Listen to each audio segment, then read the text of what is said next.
Jai Mahamaya Ki Jai. In our last discourse, we learned about some of the particularities about performing the sacred Navratri and why it was very auspicious and beneficial to do it during the spring and the fall time. Now we'll continue on to chapter 27.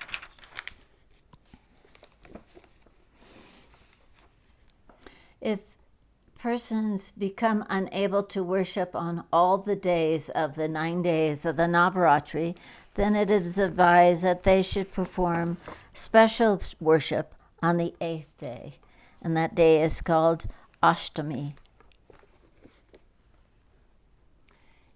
In ancient times, on the 8th day, Bhadrakali goddess, the destroyer of the sacrifice, started by Daksha, appeared on this day in her hideous forms, surrounded by hundreds of yoginis. Therefore, one should worship in particular on the 8th day with scents, garlands, and paste and various offerings. On this day, pyasa, a food prepared of rice, milk, and sugar, are offered to the deity. The homa ceremonies, the fire ceremonies, feasting the Brahmins, and the worship of the Mother Goddess are done with various offerings of fruits and flowers, and all of very good qualities. O King, those who are unable to observe the fasting of the Navratri Puja will reap the same fruits if they observe fasting for the 3 days only of Saptami, Ashtami, and Navami Tithas. On the 7th, 8th, and 9th day in these three lunar days, if one worships with devotion, one will acquire all the merits. When the Devis worship, the fire ceremony, the honoring of the Kumaris, and the feasting of the Brahmins, all these are done, know that the Navratri Puja is completed. O Janamajaya, no worship or vow or charitable gifts extant in this world can be compared as regards this meritorious effects which the Navratri Puja brings. On observing this Vratra, one gets riches, crops, children, grandchildren, prosperity, happiness, longevity, health, heaven, and even the final beatitude. Those who are desirous of learning, riches, or sons will get them all if they perform this most auspicious Navratri ceremony, able to confer fortunes on the devotees. On the performance of this sacrifice, those who want learning get all the learning, and he who is deprived of his kingdom will get it back. Those who did not in their previous births perform this meritorious vow, they become diseased and poor and devoid of sons in their present birth. Those women who are barren or widows or devoid of sons infer that they never in their previous births performed this sacrifice. Those who have not performed the Navratri ceremonies, how can they acquire riches in this world and acquire happiness and peace in the next? He who has worshipped the goddess Bhagavati, Bhavani Devi, with young leaves of bell trees, besmeared with red sandalwood paste, is he that will undoubtedly become the king in this world. That man who has failed to worship the goddess of the whole universe, who fructifies the goddess of all the universe, who fructifies all the pursuits of human lives, who destroys all the troubles, pains, and miseries, who is the auspicious Bhavani, that fellow is sure to pass his days in this world, wretched, impoverished, and surrounded by his enemies on all sides. When Shiva, Brahma, and Vishnu, all Indra, fire, Varuna, Kubera, and the sun, when all these possessing all the wealth and powers and filled with the highest faculties, when they meditate constantly on the goddess of the universe, who is all existence, intelligence, and bliss, then what to speak of the human beings? Who is it that persons do not worship, that Chandika Devi, the one that leads all human pursuits to success? Why should not the people worship the goddess Bhavani, the bestower of all happiness, whose other names are Swaha and Swada, and other beautiful names, and under the intrinsic energies, the devas and the pitras always get satisfied, and which are recited by the munis when they chant in every sacrifice the Vedic mantras, under whose willpower Brahma and the Creator creates all this universe, under whose energy the Vishnu, the Devas, incarnates in this earth in various forms and preserves this world, and under whose power Shiva destroys this whole universe.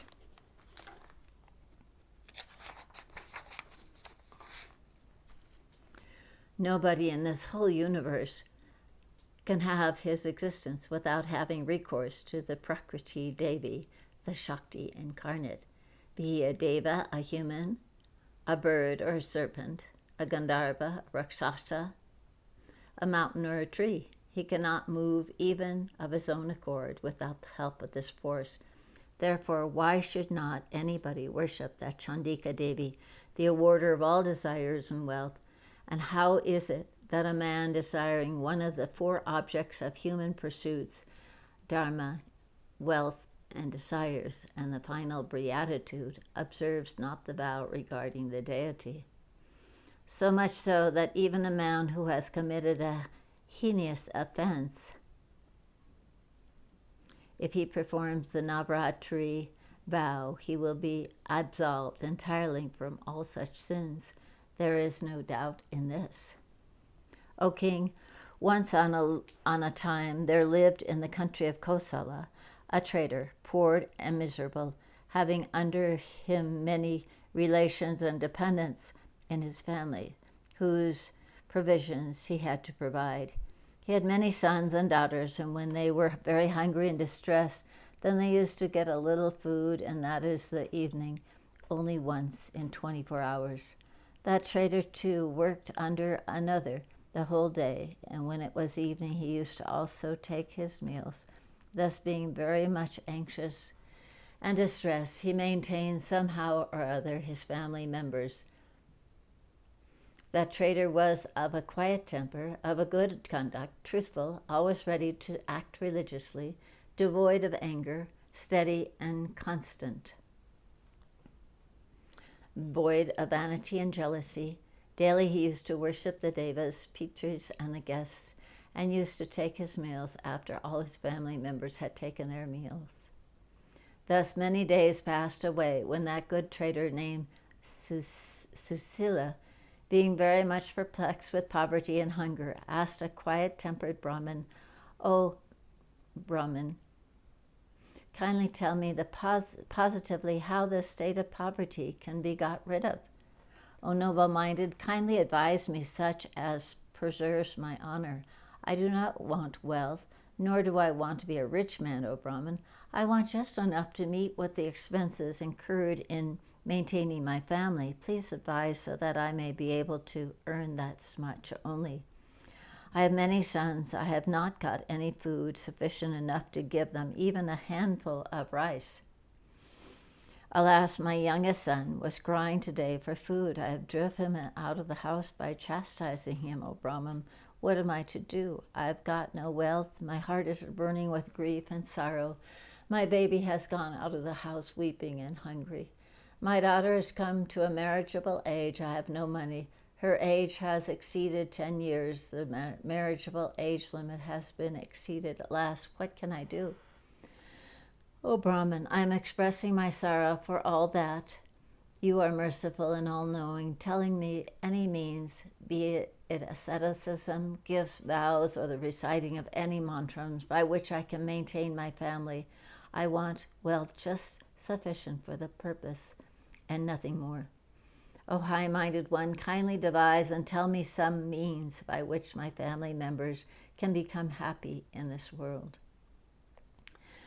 The Brahman said that the Brahman that used to practice vows, when thus asked by the trader, told him gladly, O trader, Do now the Navratri vow, the most auspicious, and worship the Bhagavani, perform Homa, and feast the Brahmins.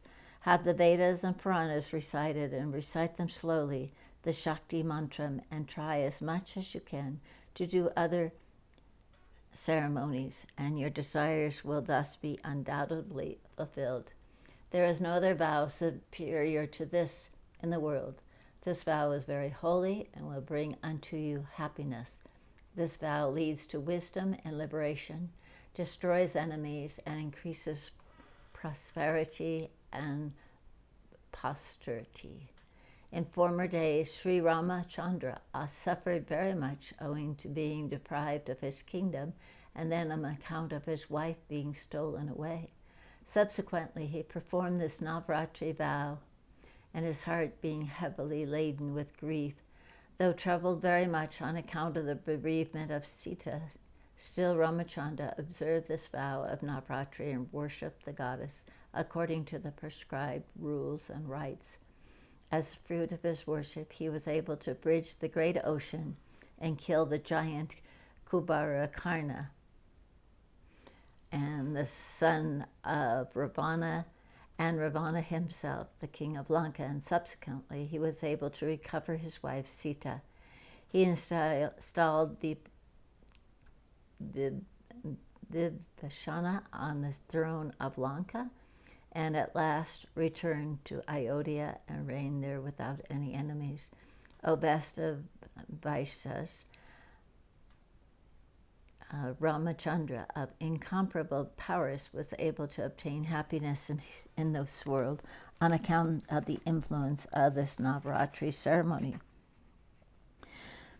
That traitor, hearing thus the Brahman's words, made him his guru and was installed by him in the initiated by him in the seed mantra of the Mahamaya, and ceaselessly, without any laziness, recited slowly the mantra for 9 nights and worshipped the Devi with great caution with various offerings. Thus for 9 consecutive years he devoted himself to the japam, reciting slowly the seed mantra of the Mahamaya, till at last, when the 9th year was completed, the great goddess appeared distinctly before his eyes on the night of the great Ashtami Tita, the 8th day of the bright half, and gave him various boons, and delivered the traitor from poverty, and bestowed on him wealth and his other desired things. Here ends the 27th chapter on the glory of the Devi, of the Divine Mother, in the Srimad Devi Bhagavatam Mahapurana by Maharishi Vedavyasa in the 3rd book. Jai Mahamaya ki, Jai Bole Baba ki, Jai.